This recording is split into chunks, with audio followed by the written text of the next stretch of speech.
চৰকাৰী বিভাগত কৰ্মৰত সন্দেহজনক নাগৰিক মৰিগাঁৱৰ পিছত হুজাইতো চৰকাৰী কাৰ্যালয়ত ওলাইছে সন্দেহজনক নাগৰিক ৰেশম বিভাগৰ অধীক্ষকৰ কাৰ্যালয়ৰ পৰা আটক চৰকাৰী কৰ্মচাৰী কুতুনাথ এইজন লোকৰ নাম অনন্ত সাহা এয়া পোচাকী নামহে আসল নাম কুতুনাথ ডিমা হাছাও জিলাৰ অসম চৰকাৰৰ ৰেশম বিভাগৰ অধীক্ষকৰ কাৰ্যালয়ৰ চতুৰ্থ বৰ্গৰ কৰ্মচাৰী অনন্ত সাহা ওৰফে কুতুনাথক নিশা সন্দেহজনক নাগৰিকৰ সন্দেহত আটক কৰিলে মুৰাজাৰ আৰক্ষীয়ে মুৰাজাৰ আৰক্ষীয়ে কুতুনাথৰ পৰা জব্দ কৰিছে দুখনকৈ পেন কাৰ্ড ভোটাৰ কাৰ্ড আৰু অন্যান্য বহুতো নথি পত্ৰ সেগ্ৰিকালচাৰ কৰি আছে তেওঁ এখন এনেকে পান কাৰ্ড পাইছো তথাপিতো ইনভেষ্টিগেশ্যন কৰি চাই লওঁ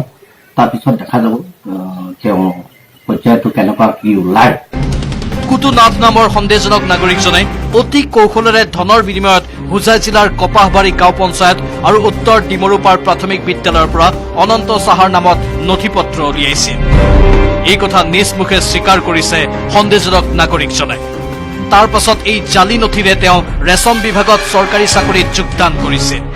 কেৱল সিমানেই নহয় এই ধুৰন্ধৰ কুতুনাথে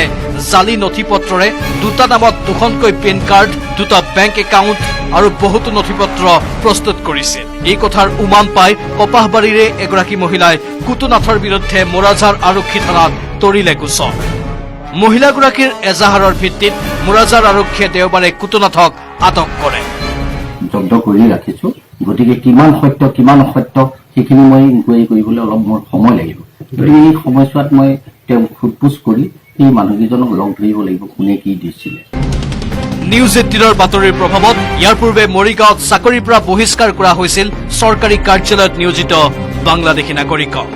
এইবাৰ একে ঘটনাৰ পুনৰাবৃত্তি হ'বলৈ গৈছে হুজাই জিলাত দবকাৰ পৰা Abdul Hakim news 18 Assam north east